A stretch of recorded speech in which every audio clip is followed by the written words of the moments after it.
Walang preno kung bumatikos. Malalim at makatwirang komentaryo.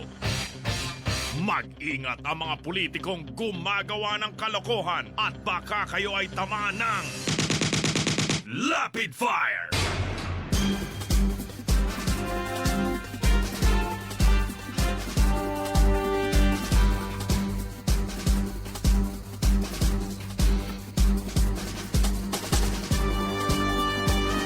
Sex joke ni Presidente Duterte. Idinipensa ni Roque.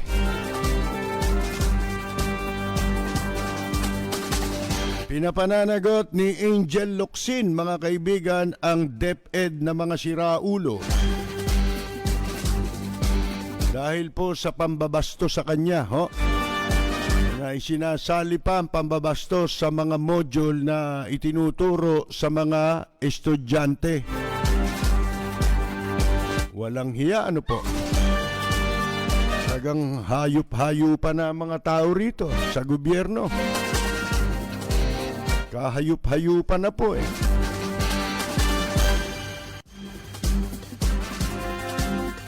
Kaya yung distance learning na yan mga kaibigan, pinatitigil na eh. Sipin ninyo, may kalamidad, pinagpipilitan ang pagpasok sa eskwela. Distance learning nga sa pamamagitan ng magagastos na ika nga po mga tablet, internet, wala naman palang ituturong magaling. Kahayupan pala ituturo ng mga animal.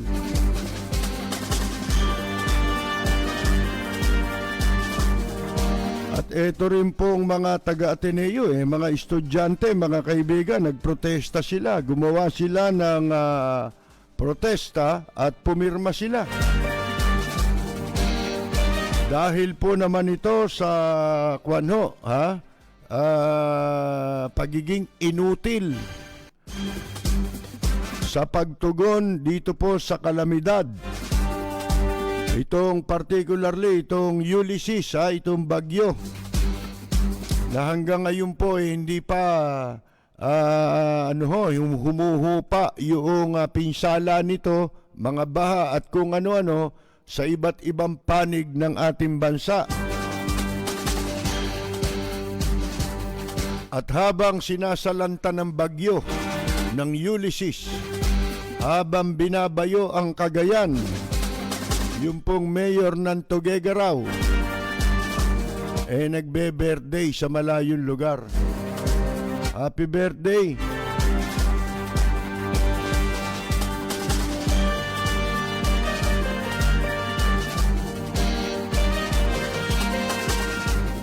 Yan po ilan sa mga pag-uusapan natin ngayong gabi.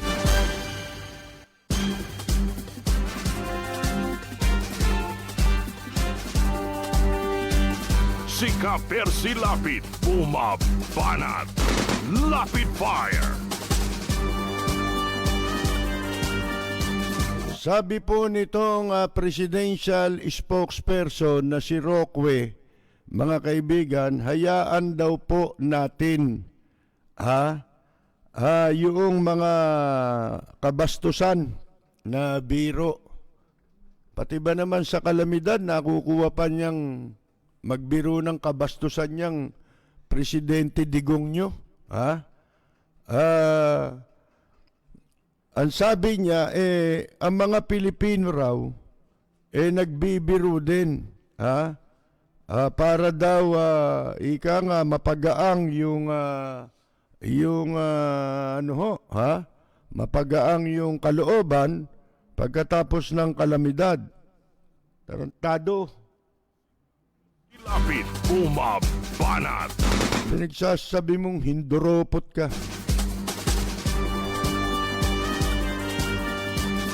Palain ninyo yung kabastusan ni Presidente Digong nyo na dinidepensahan pa nitong damuhong itong si Mantika Roque. Ang sabi niya, ang mga Pilipino raw dapat tanggapin yung mga sexist jokes ni Presidente Digong nyo sa panahon, o ito'y sinabi niya habang sila po ay gumagawa ng briefing, tungkol sa pinsala ng bagyong si Ulysses sa Luzon, sapagkat yan daw ang paraan para tayo makaagapay sa sinapit nitong mga mamamayan, mga kaibigan. Ang sabi, hindi nyo ipagkakait sa kanya na dahil ang tinutukoy niyang kanya si Presidente Digong nyo, na dahil sunod-sunod ang nakikita niyang trahedya, kahit papaano humanap ng dahilan para magkaroon ng konting break from yung mga kalamidad ng binibisita niya. Ayun, mga kaibigan. Yung pala paraan nito, no? Ngayon lang ako nakakita ng ganitong paraan, mga kaibigan. Kapag ka nagdadalamhati ang iba, namamatay, o nasa bingit na ng kamatayan, magbibiro ka pa. Tarantado.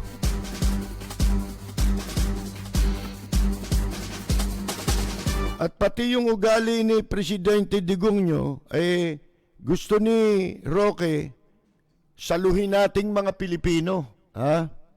At ganun din ang gawin nating ugali. Kaya mahal na mahal sila ni Presidente Digong nyo.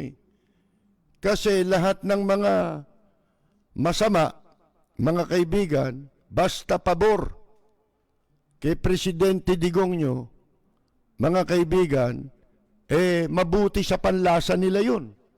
Napakasamang panlasa meron itong mga taong ito, no?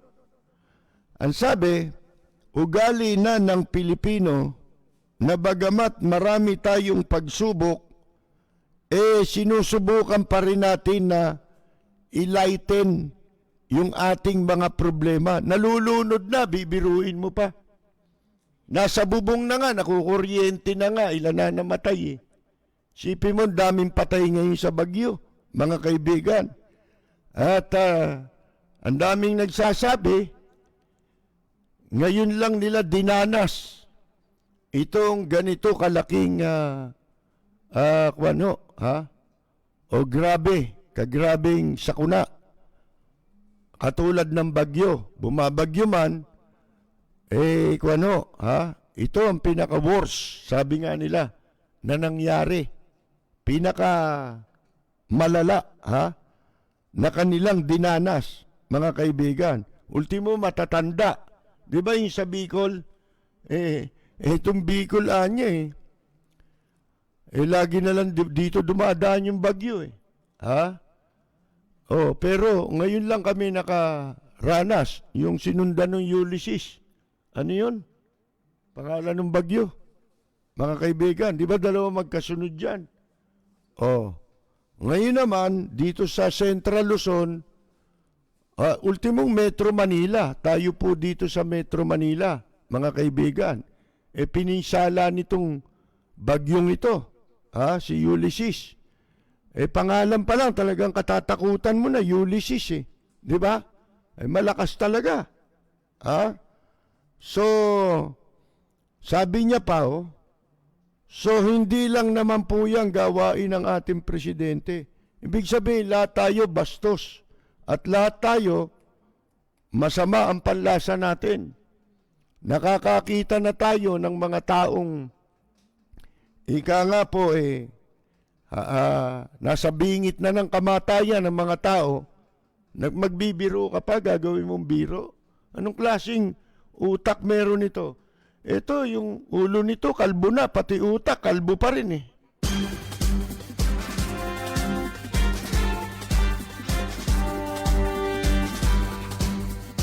Tarantado talaga itong Rocky na to, no? Mga kaibigan, sabi niya ang publiko raw, hindi dapat basahin ang anuman, na beyond the fact. Anong fact? Fact you? FACT ito di ba? Fact you. Oh, that Duterte supposedly just wanted to lighten the mood. Ba, hindi kami interesado dyan. Huwag ninyong itsubibo ang taong bayan. Hindi kami interesado sa interpretasyon mo. Ang bastos, bastos yan. Di ba? Yung kabastusan, may oras yan. Ngayon, kung di ka na namimili ng oras, abay, baliw ka na. Si Ka-Percy Lapid, bumabanat. Lapid Fire. Pwede yan sinasabi ni Roque pag nagiinuman tayo. Di ba? Hindi man tayo nagiinuman dito mga kaibigan Ibig sabihin, hindi seryoso ito mga ito. Sabi ko nga sa inyo, parang ano yan, yung tama yun. Yung mali, mali talaga yun. Kahit na anong panahon. Yung tama. Yung mali. Yung bastos talaga yun. Kahit nga sa kwentuhan tayo nagkukwento rin dito di ba? Mga kaibigan, pero hindi ako presidente. Na ako ang responsable para ika nga po ay tulungan ko ang ating mamamayan. Yun ang tamang aksyon. Hindi yung bibiruin mo pa tapos sasabihin ninyo lahat ng Pilipino ganyan. Ba, hindi. Ikaw lang siguro. Diba? Baka kayo lang sa gobyerno. Kamukha yung sa DENR. Tsaka yung walang yang nandiyan sa MMDA. Kababaeng tao. Hindi nahihiya. Mga kaibigan, walang kahihiyan. Akalain mo bumabagyo. Nagpunta sa Manila Bay. Pagkatapos sinabi, ang matatag na lang daw, yung Dolomite. Matatag. Ayun, puntahan mo ngayon kung matatag pa rin. Di ba? Pagkatapos ng bagyo, nawala na yung Dolomite. Konti na lang natira mga kaibigan benta nyo na lang yan. Yung natitira. Benta nyo na lang. Total, katarantaduhan yung pinagagawa ninyo. Kayo nagme-make believe kayo Para kayong bata, dinadaan nyo sa make believe. Di ba? Yung mga bata yung gumagawa ng paniwala, di ba? Sa sarili niya. Kasi ang gumagawa lang nun talaga bata. Itong mga ito hindi Ang gumagawa walang hiya Hindi naman bata Pagka hindi ka bata, nagme-make believe ka, sasabihin mo na yung Dolomite matatag, tapos wala naman, make believe, ano tawag mo ron? Walang hiya, di ba? Walang hiya ka. Kasi hindi ka naman bata, nagme-make believe ka, di ba? Ano nangyari ngayon? Ayun, wala na. Ngayon kayo lumabas, tapos buburahin ninyo yung inyong pinopost. Na-capture na kayo di ba? Na-screenshot na kayo. Mga kaibigan, ito naman si Roque, Kwan, hayaan po natin, sabi. Bigyan naman natin ng pagkakataon na magkaroon ng light moment ang ating presidente. Anong malay namin? Gaano kahaba light moment niyan? Hindi naman namin nakikita yan. Kaya nga, hinahanap yan Ano sabi pa yung sa mga nagtatanong, nasaan ang presidente? Ano sagot nito mga ito? Mga kaibigan, ang sama ng sagot Ang masama pa, yung naghahanap. Abay, gago. Di ba gago? Bakit? Wala bang karapatan yung tao maghanap? Nasaan yung presidente? Hindi ba karapatan ng publiko yun? Gago ito, no? Si Roque, no? Walang yang, walang ya, mga kaibigan. May sinabi ito na ang pinasasama pa nila ngayon, gawa lang daw ng oposisyon yun. Alin? Ano raw? Hindi raw dapat tinatanong kung nasaan ang presidente. Ano? Ano yan? Lahat kayo tama. Wala nang gagawing mali. Hindi nga nakikita di ba? Kaya nga, yung mga nag-report tungkol sa mga bilang ng nasawi, magkakaiba eh. Iba sinasabi ng National Defense, iba sinasabi ni Rockway, iba sinasabi ng ibang agency, mga kaibigan. Hindi tugma-tugma eh. Sabi nga nung nabasa ko sa nagtatanong siya, wala ba kayo anyang group chat? Di ba? Tama eh. Di ba kayo nag-uusap-usap? Yan ang sinasabi ko sa inyo. Ito pinakamasamang hunta itong nangyari dito sa Pilipinas eh. Ang nagpapatakbo hunta pero hindi coordinated. Mga kaibigan, yung hunta pag nagpasya yan, kasi hindi na capable eh. Itong bagyong sinasabi natin na ito, itong mga calamities na ito, ano ba na ipamalas ng gobyerno ritong kapasidad? Lalo na yung presidente. Ano na ipamalas niya? Na capacity niya bilang isang presidente. Mga kaibigan. Para maging pangulo ng bansa. Wala na nga eh. Wala nang kakayahan eh. From the very start, ito sasabihin ko sa inyo merong isang post sa Facebook mula dun sa account ng mismong pamangkin ni Presidente Digongyo. Etong pamangkin niya, professional ito. Nasa Amerika. Mga kaibigan. Siguro, kumpara mo sa lahat ng nakapaligid kay Presidente Digongyo, mas kilala nito. Di ba? Kaya nga, hindi nila masagot ito kahit kailan eh. Mga kaibigan eh. Matagal nang nagsasalita ito. Pero ito, babasahin ko sa inyo. Yung kanyang post sa social media. Sa kanyang Facebook account. Ang pangalan nitong pamangkin niya, si Noel. Babae ito.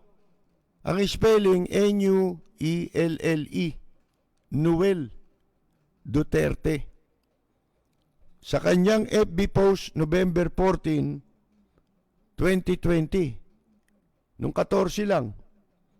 16 lang, 2 days ago. Mga kaibigan.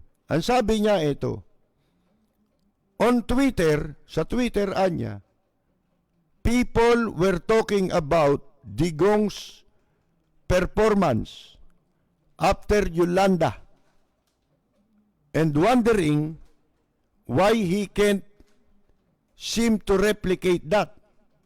Sa Twitter daw, pinag-uusapan yung tungkol sa performance ni Presidente Digongyo pagkatapos ng Yolanda at nagtataka kung bakit hindi ito maulit, hindi muling magawa ni Presidente Digongyo. Many were impressed back then. Marami ang humanga noon, panahon ng Yolanda. Sabi, but for those who still don't realize it, para sa hanggang ngayon hindi pa rin matanggap, his Yolanda performance was simply that. Para sa mga hindi pa rin matanggap at maniwala na yung kanyang performance sa Yolanda, ganun lang yun. Isang palabas, a show, sabi niya. They were already, kasi nung daw panahon na yon, they were already testing the waters. Sinusubok na nila, nagpapakagat na sila, testing the waters para sa kanyang pagtakbong presidente. Oh. They were already testing the waters for his presidential candidacy. Kung di ako nagkakamali, itong pamangkin niya ito, kuwan ito kundi doktor yata ito o nurse, mga kaibigan. Oh. His Yolanda visit, yun daw pagbisita niya nung bagyong Yolanda was meant to put him in the national spotlight. Para yun, siya ay mapabalita sa buong Pilipinas. Di ba? Yun ang ibig sabihin nun Tapos sabi niya, he's not capable of real crisis management. Wala siyang kakayanan niya sa totoong sa katotohanan para pamahalaan ang krisis. He doesn't know what to do. Hindi niya alam ang gagawin. Now, ngayon, sabi niya, he could delegate and get skilled people to do the job. Ngayon, pwede niyang isalin yung kanyang, yung pamumuno sa krisis, at kumuha siya ng mga tao na gagawa nito ng trabahong yan. But even with delegating, he sucks. Kahit nasa pagpili ng mga tao, wala Mga kaibigan, yun lang, wala pa siyang kakayahan Ang sabi he appoints people he trusts. Nagtatalaga siya ng mga taong kanyang pinagtitiwalaan regardless of their knowledge and skills. Hindi base sa kaalaman, kakayahan. He was able to get away with doing the bare minimum in Davao because we really didn't expect much there. Kaya lang daw siya nakakalusot doon sa Davao sa pagdating sa pagtugon sa crisis management. Kasi yung mga tao ron hindi naman palaasa. Hindi umaasa, hindi masyadong malaki ang expectation. And some people were sentimentally attached to his parents. At yung ibang mga tao ron, malapit doon sa kanyang mga magulang. So that colored their vision. Kaya yun ang ibig sabihin bumulag sa kanila. Katumbas na ibig sabihin nun. Yun ang bumulag sa mga tao sa Davao. Ito, sabi pa, he's not capable of true compassion. Wala rin siyang kapasidad na sa tunay na compassion, yung parang ano yan habag, di ba? Katulad ngayon, nagsasalita siya ng kabastusan, gayong ang mga tao, mga kaibigan, 4 na araw nang di kumakain. Kundi nakababad sa baha, nakasabit sa puno, at saka nasa bubungan. Mga kaibigan, he's not really a common tao either. Di ba yun ang paniwala natin? Siya ay karaniwan, katulad ng inakala natin nung una. Kaya kinampanya ko yan. Kala ko matino Akala ko pagka nanggaling sa hanay ng pangkaraniwang tao, yung nakakaintindi, yung kumokonek, yung nakaka-relate, di ba? Nakaka-relate. Akala natin tama na yun. Ito, malaking leksyon ito sa ating mga Pilipino.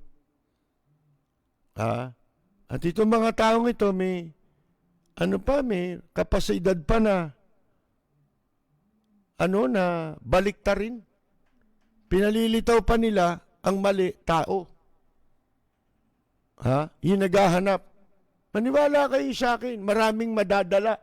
Sigurado yan. Sigurado yan. Mga kaibigan. Mabuti pa nga si Vice President Leni Robredo, nakapunta ka agad dun sa Isabela, tsaka sa Cagayan.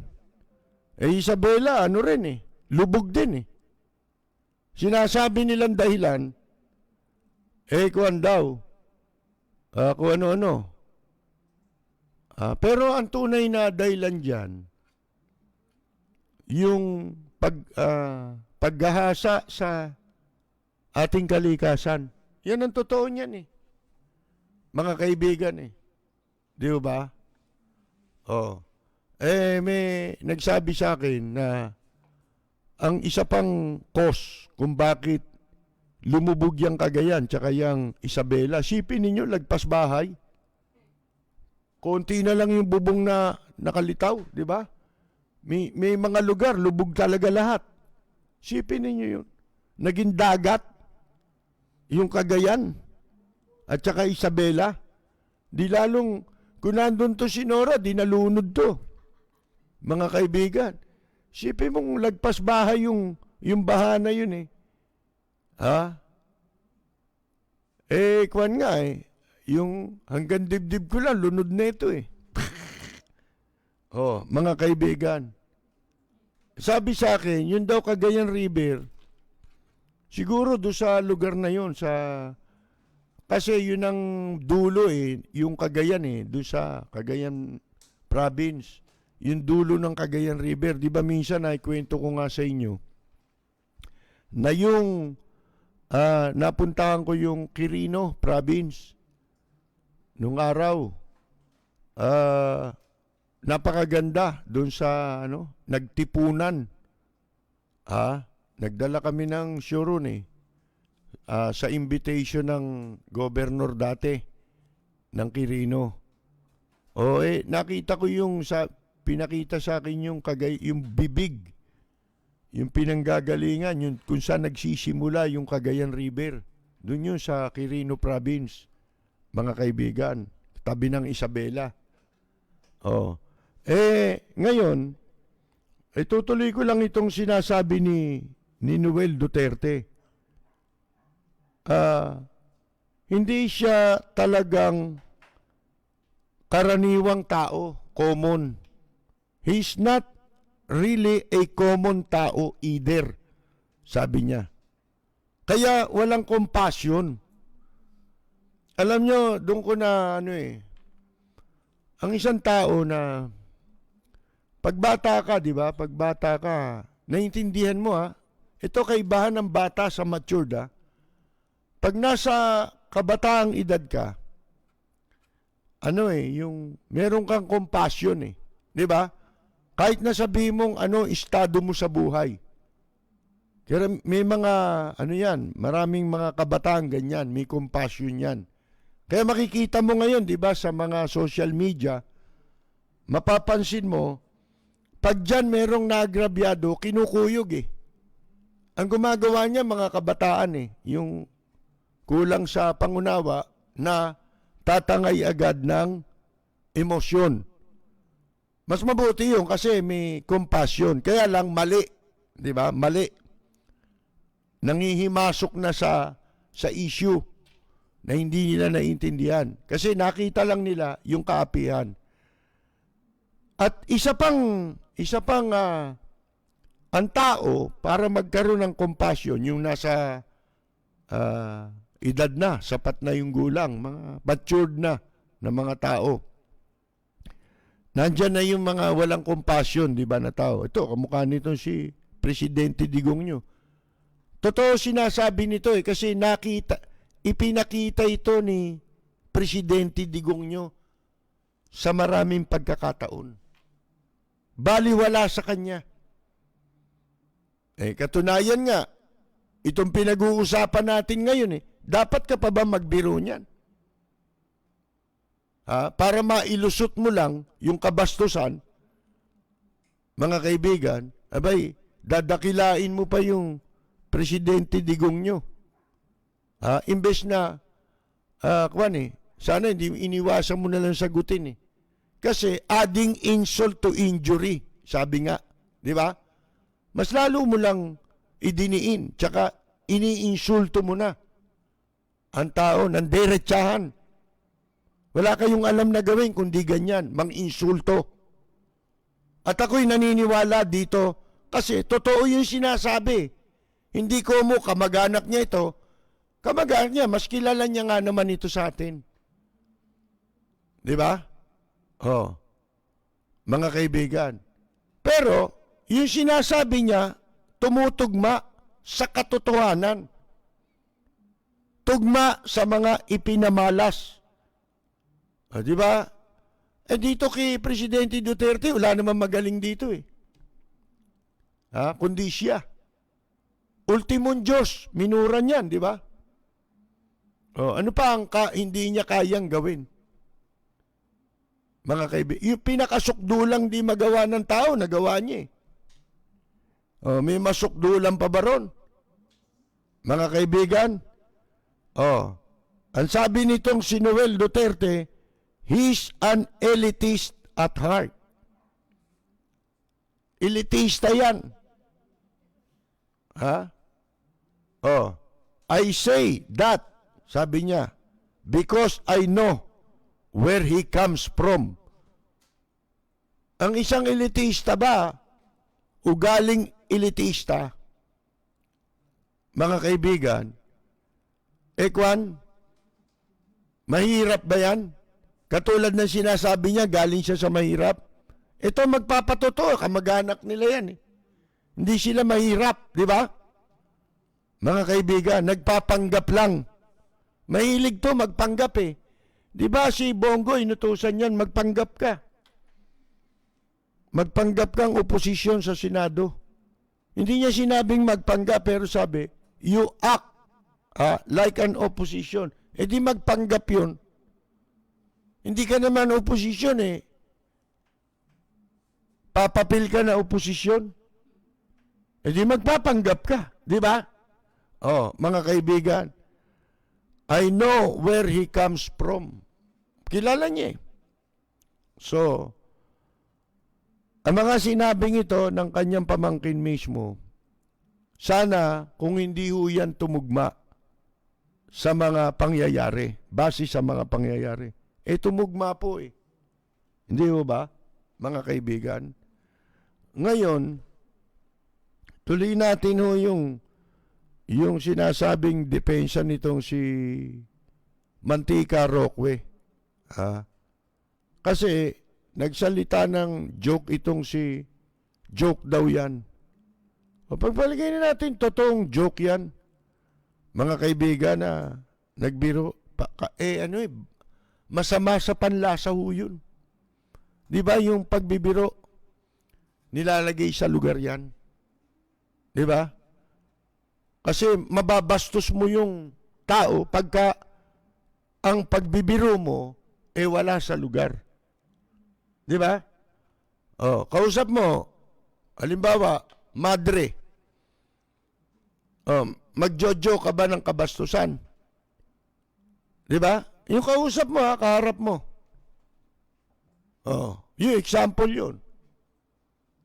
Sa lugar, mga kaibigan. Ganun ho yan Hindi na nito nalalaman yung tama at mali. Wala nang pakiramdam Wala nang sensibilidad, kung tawagin, mga kaibigan. Ano ba yung sinabi niya? Sa katunayan Yung sinabi niya, matatandaan nyo. Kayo, nakikinig kayo, di ba? Last week ko lang yata binanggit ulit yan eh. Di ba, yung kinukwento ko sa inyo na kausap ko si Rico Puno, yung singer na namatay na. Nakausap ko minsan doon sa bar niya. Napunta kami ron ni Jerry Yap, yung unang bar niya dito sa may Vito Cruz. Sabi niya, naninigarilyo ako sa labas, sumunod si Rico. Hindi, dito sa pangalawang bar na pala niya.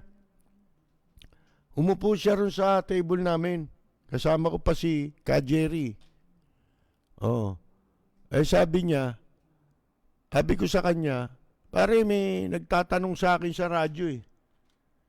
Kung daw pa yung Rico Puno, kasi nung panahon na yon, merong undersecretary na Rico Puno sa DILG yata yun. Kapangalan niya, Rico Puno. May nagtanong ka ako sa akin na kung yun daw bang undersecretary ng DILG at saka yung singer, iisa lang. Sabi ko, ang sinagot ko na lang di ba ang undersecretary kung tawagin yan USEC, sabi ko, yun nung nasa DILG, USEC yun. Ano yung USEC? Undersex. Undersex. Sabi ko kay Rico, kako, yung singer, oversex. yung singer na Rico Puno, oversex yun. Kasi alam niyo naman si Rico kung kumanta yan puro kabastusan, di ba? Si Rico Puno, mahilig sa green jokes yan. Kaya napapatawa. Yun, okasyon yun na pwede ka magpatawa, nag-e-entertain ka di ba? Mga kaibigan, but entertainer ba si Digong nyo? Hindi naman di ba? Tsaka wala sa trabaho niya yung magbiro. Nagbabasa ba kayo ng batas? Republic Act 6713. Ganyan ba nyo pinipresenta yung pagmumukha ninyo tsaka mga sarili ninyo sa publiko? Yan na ba ang pamantayan ngayon na sa public service, public office? Mga kaibigan, lahat na lang pwedeng gawin. Mga kaibigan, ginaya niya lang ako ron Ginamit yung joke na yun. Kesyo yun daw isa, yung si Velasco ba yun? Undersex pa lang ako ngayon. I-appoint mo na niya akong secretary para hindi na ako undersex. Sa kanila, ano lang yun, pulot lang yun Di ba? Ako, kinuwento ko nung nakaraang linggo lang yata yan Mga kaibigan Baka dito pa nila napulot yan.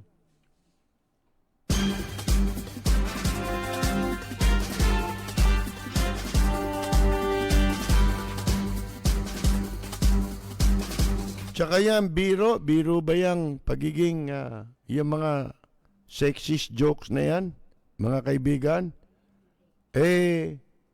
Di ba maraming beses na niyang ginawa yan? Yung mga kababaihan, di ba kinukundi na nga siya dyan? Pati nga si BP Robredo nun, di ba? Binuiro niya ng hindi maganda, di ba? Nagagandahan siya. Sa totoo lang, may pagnanasa rin niyan kay Vice President Leni Robredo di ba? Hindi lang sumushoot, hindi lang nakakalusot yung drive lalaki kami. Naintindihan namin yan Hindi lang lumulusot yung drive niya. Di ba?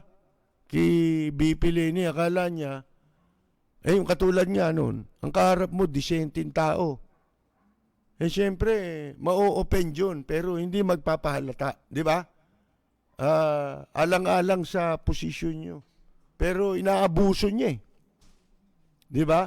Di ba? Pati yung binabastos niya yung legs, di ba? Ni BP Robredo sa isang occasion. Mga kaibigan. Parang lumilitaw, binobosohan niya. Oh, hindi ba kabastusan 'yon? Oh, yung mga babaeng ano raw, komunista. Pagka daw eh, biro daw 'yun ha. Pag nahuli raw, barilin daw sa sa ari. Yung mga babae. Papunta tayo diyan mga kaibigan ngayon, hindi maganda. Ito nangyayari na ito, hindi na maganda. Lokohan na to. Ngayon, paiimbestigahan daw yung mga, yung mga mining, mga quarrying. Yan ang dahilan Alam nyo, biblical yan Kaya hindi mo pwedeng yung bigyan ng katwiran, doon at doon ka pupunta Tanong nyo sa mga nagsipag-aral ng Biblia, iyang pagsira sa kalikasan, nakasulat ba yan sa Biblia? Nakasulat yan Alam naman ninyo yung Isabela, yung Cagayan na yan. Nagsimula ang mga paglapastangan at paggahasa sa kalikasan sa logging, di ba? Sa illegal logging. Ang daming pinayaman niyang logging na yan dyan sa Cagayan, mga kaibigan. Sumunod ngayon, mga nakalbo na, quarrying naman, tsaka mining. Di ba? Yun ang kasunod Pag wala nang kakalbuhin, yun na mismong bundok ang wawasakin, mga kaibigan. Kaya ito ang ganti. At saka yung pagtatambak sa dagat. Kung tutusin nyo yung mga walang hiya dyan sa DENR, na may nagpakana niyang dolomite na yan, dapat siyang kasuhan yan Di ba sila mismo sumira sa kalikasan sa bundok sa Cebu? Di ba? Di ba pinagbabawal yan, basta ka na lang kukuha basta mo na lang wawasakin yung bundok? Kukuha ka ng dolomite, tatambak ninyo dyan sa Manila Bay? Kundi kayong mga walang ya, di ba? Alam nyo yung reclamation, matagal ako sa Japan, ilang ulit ko sinasabi sa inyo yan. Hindi ako dumanas ng baha dyan. Bakit? Nung panahon wala pa silang reclamation. Ang Japan nag-reclaim ayan na, sumunod. Ano yan Hindi yan putol ng puno. Mga kaibigan, ang ginawa nila yung reclamation.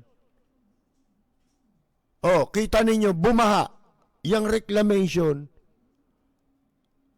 yan ang malakas na nakalaban natin ngayon. Dahil siguradong babaha. Di ba? Binibigay nating sentido common sense. Yung dagat, pag tinakban mo o tinabunan mo yan, yung tubig aangat. Di ba? Aangat yan Subukan mo maglagay sa palanggana. Di ba? Aapaw yung tubig pag nilagyan mo ng buhangin. O kung ano may tatambak mo, lupa, bato. Di ba? Aapaw yun. Yung tubig. Kaya nagkakaroon na tayo ngayon ng mga surge, di ba? Pag-apaw sa Manila Bay. Ngayon, nakalimutan nito mga gagong ito, dyan sa Dolomite, dyan sa Manila Bay, yung lagyan nila ng malaking payong na kasinlaki, kasinlawak, nung tinambakan nilang lugar.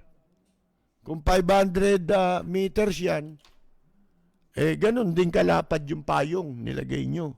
Total make-believe yan sinasabi nyo. Hindi anya agusin yan. Ang nagsasabi, expert, as against sa walang natapos, nang natapos lang kumain, si Antiporda. mga kaibigan. Paano? Pagkakapirahan eh. At ang paliwanag na nila, make believe na. Isipin mo yan. Tapos natatanggapan ng iba. Dapat pinandidirihan na yung ganyan eh. Di ba yung batang nasusukol, subukan nyo. Di ba nakakahiya? Di ba? Alam niyo yung mga bata pag nakagawa ng pagkakamalian, sa kahiyan yan, hindi aamin yan eh. Di ba? Pagpipilitan niya, pero naiintindihan nating mga matatanda, di ba? Na yung mga bata ganun. Ganun ang pinalalabas nilang paliwanag eh. Sipin mo, bobo ka. Hindi ka naman nag-aral. Nagsasabing masama yan. Yung mga scientist. Dalawa kaso niyan eh, dapat eh. Di ba may batas yan, huwag mo sisirain yung kalikasan, di ba? May mga batas yan na bawal mo sirain ang pinsalain, yung kalikasan. 2 beses nilang pinisala eh. Yung dolomite, tinambak mo, makakalason. O di pinisala mo yung dagat. O. Pagkatapos yung bundok na tinabas nyo, pinagkunan nyo yan, dolomite na yan. Winasak nyo. Di ba? O. Mga kaibigan. Tapos ayun, wala na. Yung dolomite sa Manila Bay, wala na. Dapat na, total, kalukuhan yung mga pinagsasabi nyo, make believe, abay, totoanin nyo. Sana nagpagawa kayo ng malapad na payong. Pinayungan nyo yung dolomite, parang di naulanan. Ayun. Humulas tuloy, mga kaibigan. Tinangay ng dagat.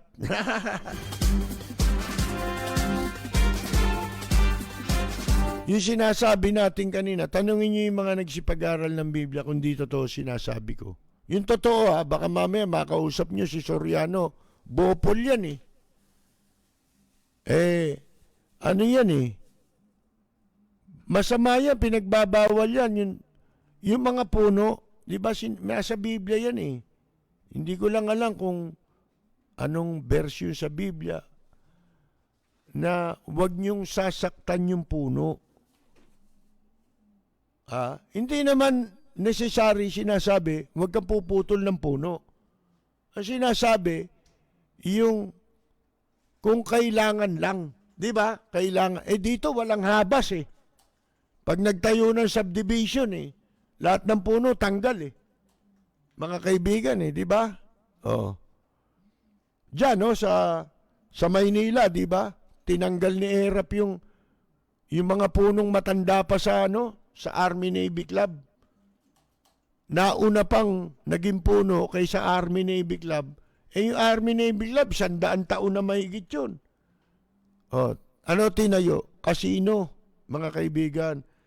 Bago tayo magpaalam sa radyo, sapagkat tayo po alas 10 ng gabi hanggang alas 11 sa radyo. Pero huwag kayo alis dahil hanggang alas 12 po ng hating gabi, ang ating programa, mapapanood tayo sa ating live streaming. Pero gusto ko munang ipaalam na yung pong ating pagtulong sa mga musician, 150 musician lang ho yun. Yung iba pinipilit pa rin. Hindi binabasa yung nakapose. Nandun na ho lahat ang detalye. Pinagpipilitan pa rin. Sinabi ko na nga, kumpleto na. Ibig sabihin, pag kumpleto, tapos na. Diba?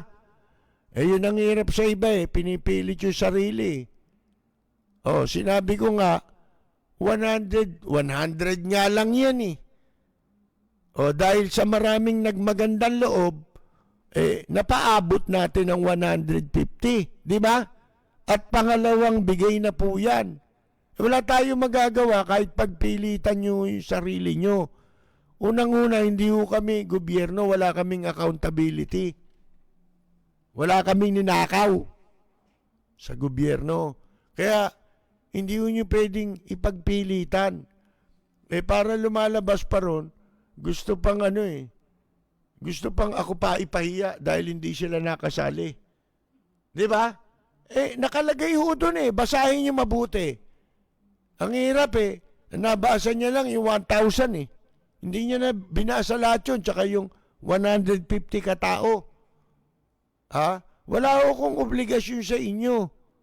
Ginagawa lang natin ito dahil sa pagmamahal natin sa ating mga kaibigan na dati mga nakasama natin. Di ba? At ngayon, nananatili yung iba kaibigan natin.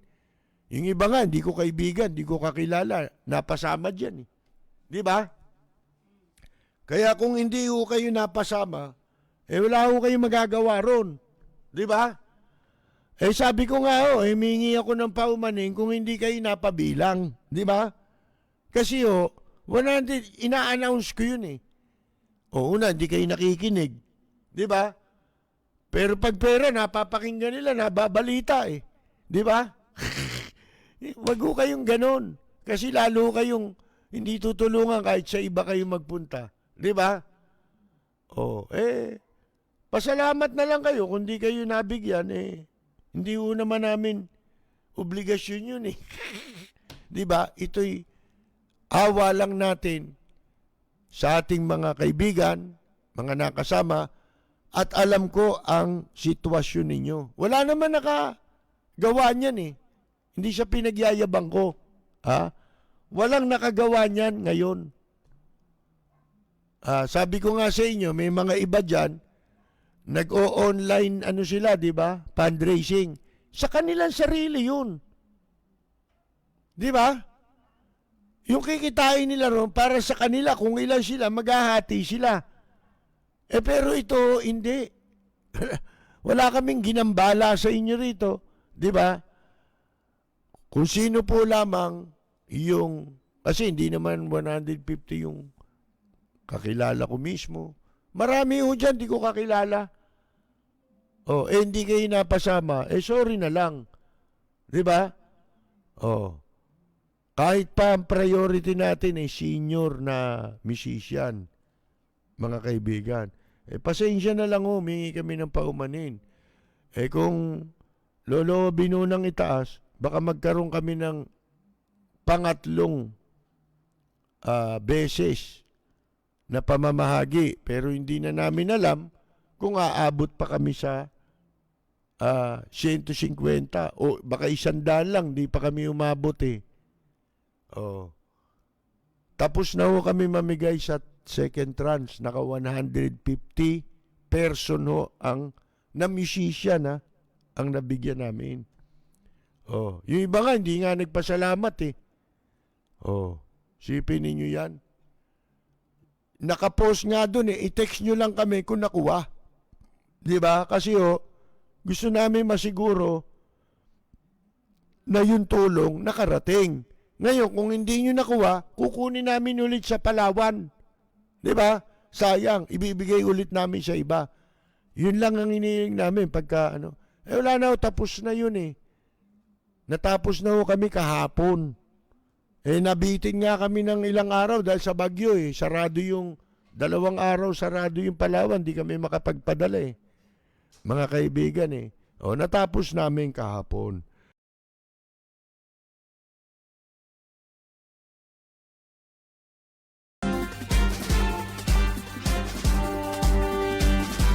Si Ka-Percy Lapid, bumabanat.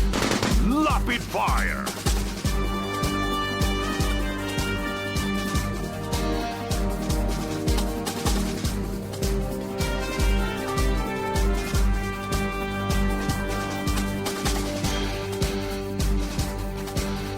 Magpapatuloy po tayo mga kaibigan. Ano ito? Dali may titignan ako rito. Pag-uusapan natin itong kay itong DepEd. Alam nyo, sayang na sayang. Nakita ninyo, tama ang sinasabi ko. Hindi panahon para ituloy ang klase ngayong taong ito. Ngayon, nare-realize na natin na ah, hindi mo expected itong meron na nga tayong pandemya, ito pa yung sunod-sunod na kalamidad, mga kaibigan, sa ating bansa. At napakahirap ibangon ng bansang ito. Ha? Lalo na kung tamad yung nakaupo, di ba? At wala nang kakayahan. Hindi man tamad, wala na talagang kakayahan. Hindi niya na kaya talaga. Oh. Ano sabi? Ano sabi ni diyan? Pinagbibintangan pa iba, gusto raw mamatay na. Ano? Gusto ko nga si Digong, umabot ng 150 years old ba? 'Di ba? Sipin mo pag 150 years old ka, nabuhay ka ng 150 years old. Una, Guinness Guinness Book World of Record 'yun. 'Di ba? Oh. Pangalawa, yung gusto mo na mamatay, di ka pa mamatay. Isip mo, 150.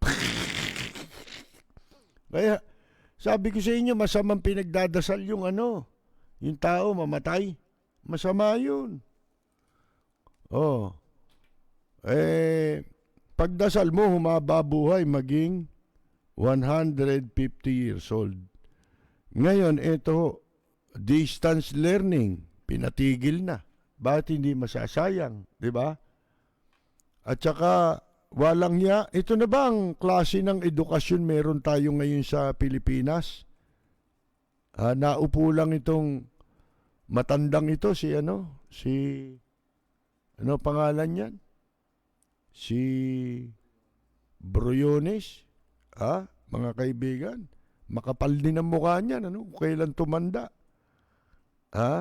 Akalain ninyo, meron daw eskwelahan, isang guro, sa probinsya yata ito Ngayon, si Angel Locsin, binaboy dun Mga kaibigan, kita ninyo na nahahawahan dito, mga teacher ito Yan ba ini-expect natin sa mga teacher? Bakit? Ano to, patay gutom din itong teacher na to na mabigyan siguro ng pwesto. Yung mapabalita siya. Kung hindi man DepEd mismo ang gumawa nung module. Akalain ninyo si Angel Locsin, ginawang example doon, pangalan ni Angel Locsin. Gago. Bakit? Yun ang nakikita nila ngayon. Akala natin yung bata lang. Kung ano nakikita ng bata, ginagaya yung ginagawa ng matanda, ginagaya ng bata. Di gagayahin to. Di ba? Isipin mo, ano ba yung sinabi nito na inilagay sa module na si Angel Locsin Anya is an obese person. Sipin mo, si Angel ay isang taong obese. Yung obese, yung mataba, di ba? Yung mataba, mga kaibigan, yung para si Roque. Ba't si Roque hindi nyo ginawang obese? Kasi si Angel Locsin, may karamdaman yan 'Di ba? Epekto yata nung iniinom niyang gamot, 'di ba? Kapintasan ba 'yun? Isipin mo, nilagay niyo sa sa leksyon na itinuturo sa mga estudyante, ginamit tunay na pangalan, Angel Locsin. Nilagay is an obese person. Ito nakalagay she, together with Coco Martin, siya kasama si Coco Martin, eats fatty and sweet food in Mang Inasal fast food restaurant most of the time. Sipin mo mahilig daw kumain ng mataba at saka ng matamis sa Mang Inasal. Di siniraan mo pa yung restaurant Para bang pag kumain ka ron, magkakasakit ka. Di ba gago yung teacher na ito o tsaka itong DepEd na ito? Oh, madalas daw yun most of the time. At ito pa, in her house, sa bahay niya ni Angel. She always watching television. Mali pa English eh. Di ba dapat she is always, di ba? She is always watching television and does not have any physical activities. Paano nyo nalaman yun? Hayop na teacher ito. At itong DepEd, hayop din ito. Kahayupan na yung tinuturo nyo. Wala nang ang good manners and right conduct na tinuturo. Wala pa, masahol pa eh. Diba? Naninira pa eh. Alam nyo, may kwento niya na yung isang writer dati. Naging broadcaster yun, naging writer yun. Literary writer yun eh. Magaling sumulat yun. At bandang uli, nagko-column yun. Nagjajaryo talaga, pati sa FEU pa lang eh. Kasama na siya ron, nagsusulat siya ron sa advocate. Ang pangalan noon, si Florentino Daus. Si Catino Daus. Namatay na yun. Kawig ni Katsupoy. Ni ano yun. May mababok no, weirdo rin maglalakad yun. Naka-Amerikana lagi yun. Pero ang haba ng buhok na manipis, yung buhok niya. Tapos, yung ngipin niya, mabait yun. Kaya lang may pagka-eccentric eh. Parang mapagkakamala mo may tama eh. Matalino kasi, di ba? Yung eccentric, kung tawagin. Yun, eto nung nagsusulat siya sa FEU, kwento sa akin ni Kauding Bartolome, sabi, yan na niya si Tino. Magkasama kami nung araw niya, nung nag-aaral kami sa FEU. Madalas anya kaming nagpupunta sa Congress. Ang Congress pa noon nandito sa malapit sa City Hall ng Maynila. Yung diyan, yung naging National Museum. Ginawang National Museum. Yan ang dating Congress.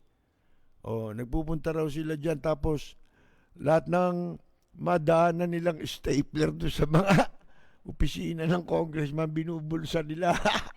Tapos binibenta nila sa Claro Emerecto. Kasi wala silang pera, nag-aaral sila eh. Mga kaibigan. Ngayon, kinuwento sa akin ni Kauding, yan daw si Catino Daus. Nagsulat siya ng parang fiction story. No? Sinulat niya. Lumabas dun sa sa advocate, dun sa dyaryo ng FEU, mga kaibigan. Akalain ninyo, idinimanda ng libel. Nadimanda ng libel, nag-aaral pa lang. Alam niyo kung bakit? Yung pala sinulat niya, totoong nangyayari doon sa kanilang bayan. Nabasa ron sa sa Nueva Ecija. Taga Nueva Ecija yun eh. Mga kaibigan eh. Yung sinulat niyang mga nangyayaring totoo ron, isinulat niya ron. Akala nung editor nung akala nung payagan, fiction yun.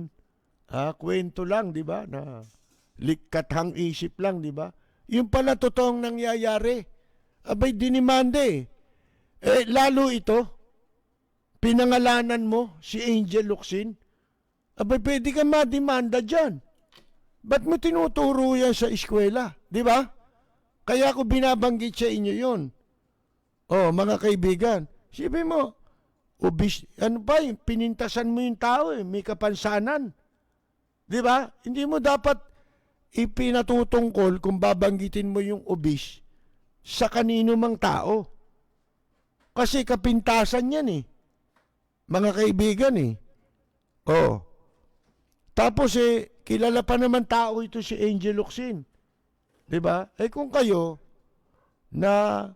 nai-intimidate kayo nung paglaki ng katawan ni Angel Locsin, kami hindi eh. 'Di ba? Kasi mabuti kalooban niya eh. 'Di ba? Sa kabila ng ganyan, mga kaibigan, marami nagawang kabutihan sa kapwa ito. Ito si Angel Locsin. Kaya kami mismo, ako, ako, naiirita tayo pagka ganyan na wala kang makitang kapintasan, yung physical defect na ng tao ang tinitignan mo na. Oh, masama na may physical defect na walang hiya pa yung tao.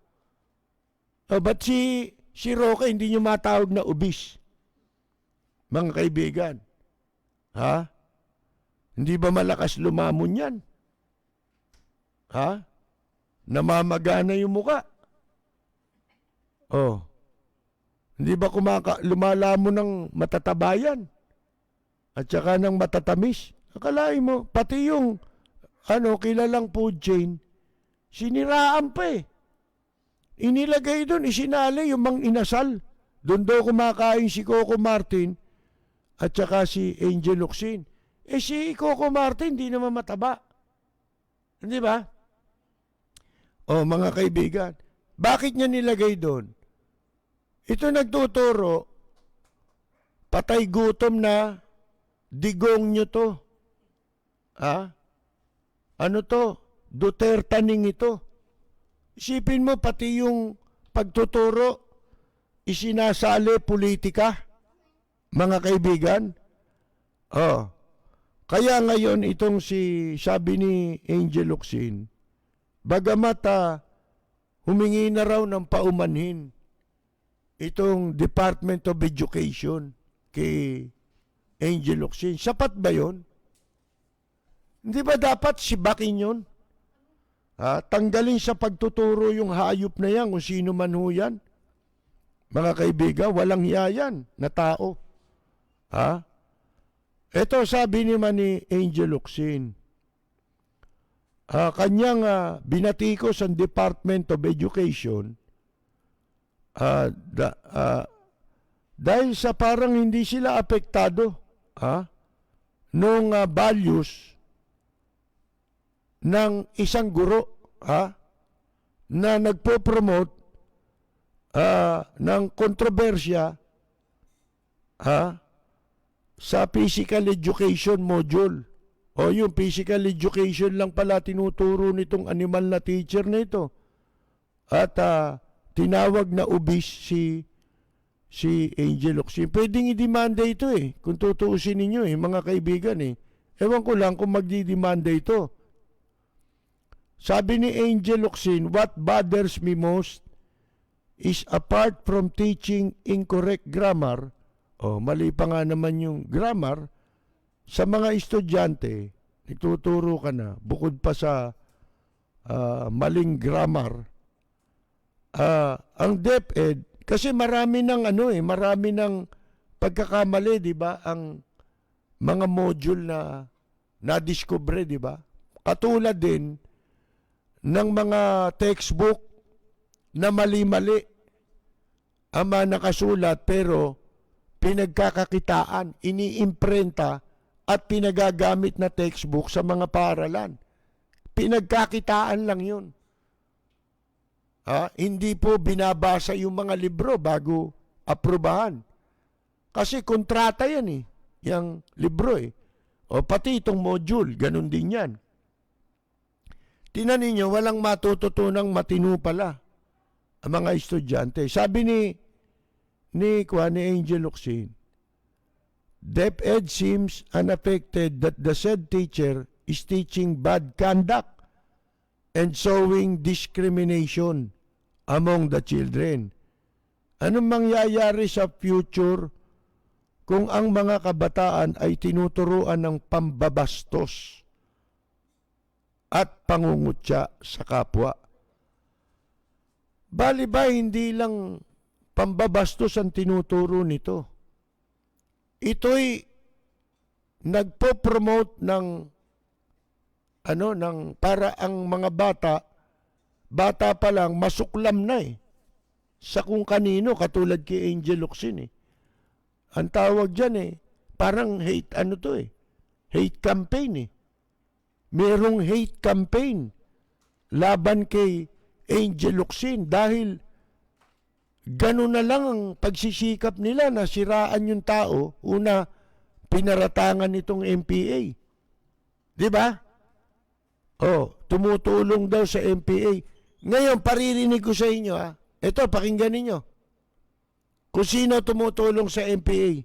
Ito. Kaya pati kaaway natin, pag nakita nyo ngayon, gutom, bigyan natin. Kung may kilala kayong mga MPA na gipit, sabihin nyo lang sa akin, magpapadala ako. Kung loloobin ng Diyos, kahit na ako'y mangutang lang, makatulong lang tayo. Marami na kasing nagigipit ngayon eh. Kung minsan siguro, kaya sila kumakapit sa patalim, nagigipit. Tulungan natin ang ating mga kapwa. Kahit na hindi natin mga kapatid. Basta may alam kayo, pagbigay alam nyo sa manggagawa, makarating sa akin. At lalo na ang mga kapatid, pagbigay nyo lang alam, huwag nyong kakalimutan mga kapatid. Ako talaga? Lalaki ba ako talaga? Oo. Tignan ko, lalaki naman ako. Bakit ang gusto ko, lalaki rin? Pina Valencia, Estela Suarez, nagbuburles, si Pepsi Paloma, at si Rosana naglilislis, si Kirina Landipa,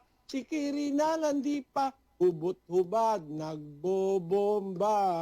Kung ano po nakikita nyo sa akin sa harap ng camera, yung ginang makikita nyo sa akin sa pang-araw-araw na buhay. Talaga pong gumagamit ako ng salitang Gago! Tanga! Inutil! Tarantado! Oh, sino ngayon ang tumutulong sa MPA? Namimili kayo eh. Di ba? O bakit yan, no? Napanood nyo, di ba? Oh, yan yung fugitive, leader ng ang dating daan tsaka MCGI. Di ba sabi ko sa inyo, may papakita akong litrato? Gusto niyo pakita ko yung litrato na si Daniel Raso may kasama mga MPA? Wag muna ngayon. Paano? Ano yan eh? Umuupa sila ng mga MPA eh. Ginagamit nilang private army. Hindi ba? Kaya, kunyari, tulungan daw ang MPA. Ayun oh. Ano masasabi mo dyan, General Parlade? Si Ka-Percy Lapid, bumabanat. Lapid Fire! Kung ako si Angel Locsin, didemanda ko to. This is the more relevant issue, DepEd, that you should be held accountable and must correct. Sa inyo nakasalalay ang pag-asa ng ating milyong-milyong kabataan. Yan ang kanyang reaksyon doon sa statement ng DepEd na dumidistansya doon sa physical education na teacher na nagtuturo nito sa Occidental Mindoro.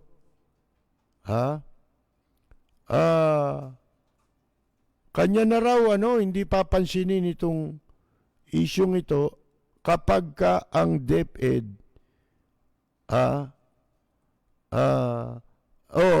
kanya na raw sanang babaliwalain itong isyong ito. Kaya lang nakita niya yung statement na pinalabas ng DepEd. Ano ba yung pinalabas ng DepEd? Hindi ko nabasa yung apology ng ng DepEd. Pero sabi ho ni Angel Locsin, the said teacher, yung teacher Anya na yan, ay dapat humingi ng tawad, should apologize to his students and all the students that read the module. Sa lahat din naman nakabasa ng module. I am fortunate that I had teachers who value good manners and right conduct.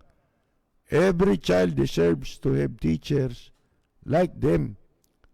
Alam nyo, dun sa mga matatagal ng sumusubaybay sa programa natin, nung nandun pa tayo sa malaking himpilan, pero mga more than 10 years ago yan eh.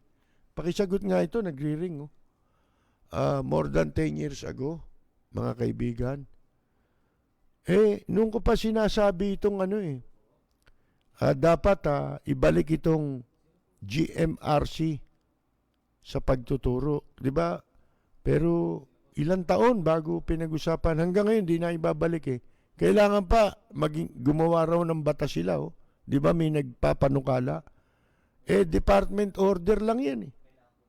Di ba? Sa department lang yan eh.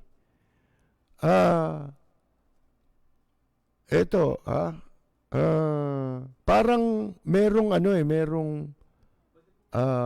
na talagang sirain si Angel Locsin. Siguro iniisip nila baka kakandidato si Angel Locsin. Pero kung ganyan na rin lang ang ginagawa, mga kaibigan, at total naman, si Angel Locsin naman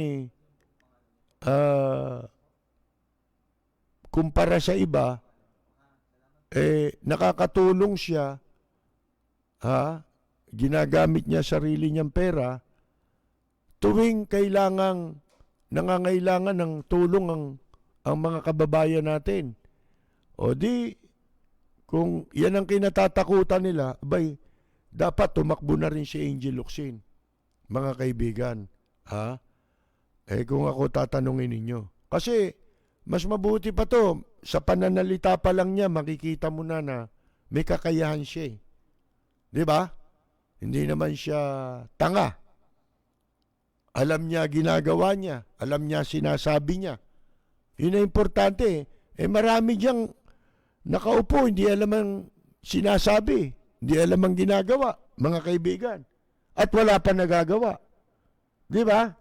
Kay Angel Locsin na tayo. Mga kaibigan, di ba? Ano sabi nitong mga gago sa DepEd? Kwan daw. Dumidistansya sila, humingi sila ng tawad o paumanhin, mga kaibigan, dahil dyan sa tinawag na obese person. Hindi ganun yun. Hindi simpleng apology lang yun. Dito, kung talagang matino nakaupo dyan sa DepEd, hindi na nangangailangan pang humingi kayo ng paumanhin. Ang dapat ninyong gawin, aksyon. Aksyonan ninyo yung pag-abuso. Diba? Nitong gagong teacher na yan. Baka bakla yan eh. Diba? Karamihan ng teacher na lalaki, bading eh. Mga kaibigan eh. Kaya kung ano-ano pinagagagawa eh. Ang sabi, the module, upon initial investigation, nag-imbestiga raw. This office find out that the said material is not contained in the self-learning module developed and quality assured by the DepEd Central Office. Ayan na, deny na, mga kaibigan. The said material is a teacher-made assessment for a grade 10 MAPE class, purposely to measure specific competencies of the learning area. Sabi nung DepEd Occidental Mindoro sa kanilang statement. Mga kaibigan, kagaguhan ito. Hindi pala kasali yun eh. Bakit itinuro nung gago na yun? Kung talagang hindi totoong kasali. At kung hindi totoong aprobado ng DepEd Central Office, yung module na yun, ba't di nyo sibakin yan? Malaking kasalanan yan. Sa propesyon ng mga na nagtuturo, mga teacher. Masama ho yung impluensya. Di ba? Dapat ang teacher ay huwaran ng lahat ng kabutihan. Kasi yan ang magulang mo eh. Di ba? Oh. Pagka ganyan ho, mga kaibigan, ang teacher, walang karapatan maging teacher yung hayop na yan. Di ba? Oh. Humingi lang sila ng tawad, ha? Hindi raw nila kinukonsinte yung pagpapahiya o anuman, ha? Katulad na pagpapahiya na bullying, both in physical and virtual environments. Hindi pwede yan. Dapat ipakita ninyo yung pananagutan, yung accountability.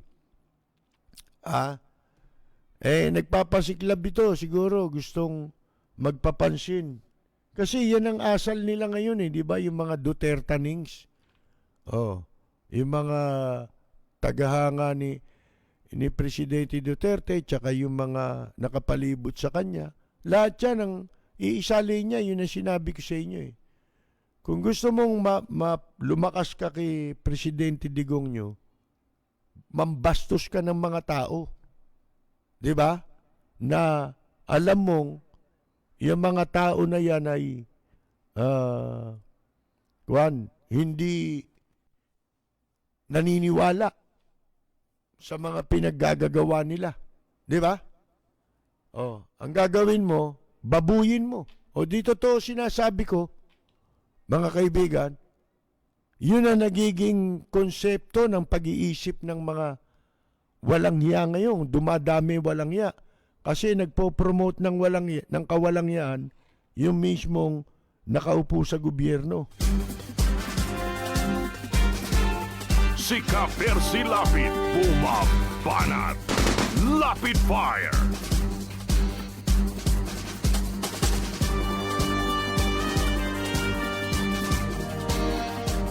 Ito hong distance learning classes sa mga tinamaan ng bagyo, pinatitigil muna. Kaya sayang na hong year 2020, di ba? Ang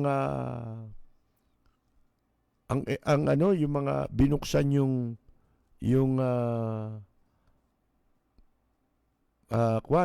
pasukan sa taong ito.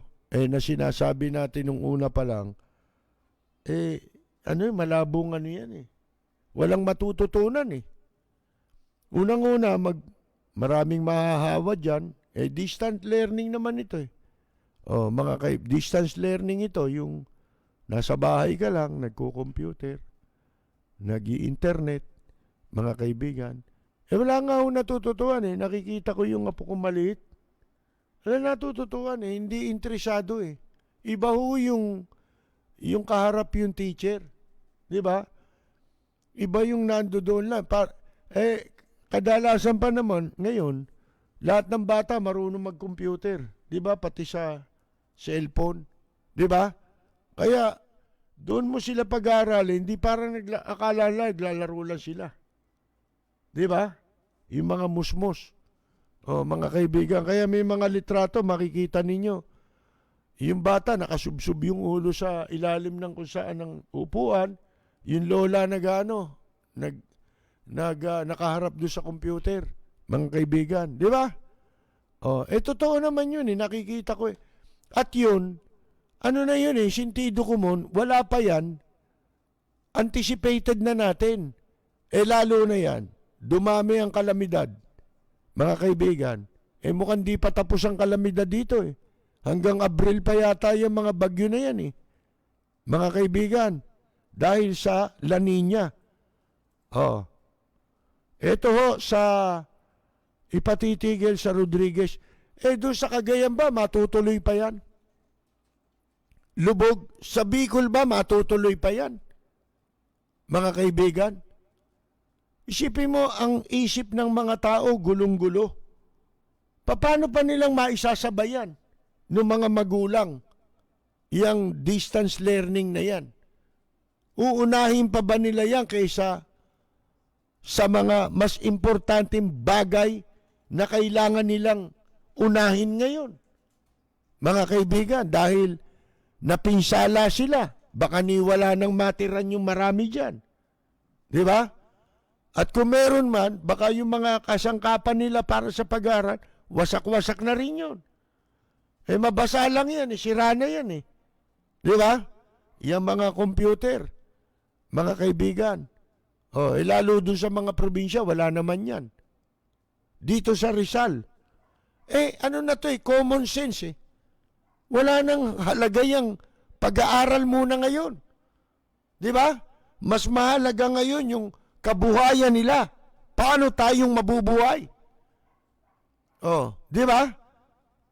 Hindi na kailangan muna yung pag-aaral. Matigas ang ulo eh. Ipinagpilitan eh.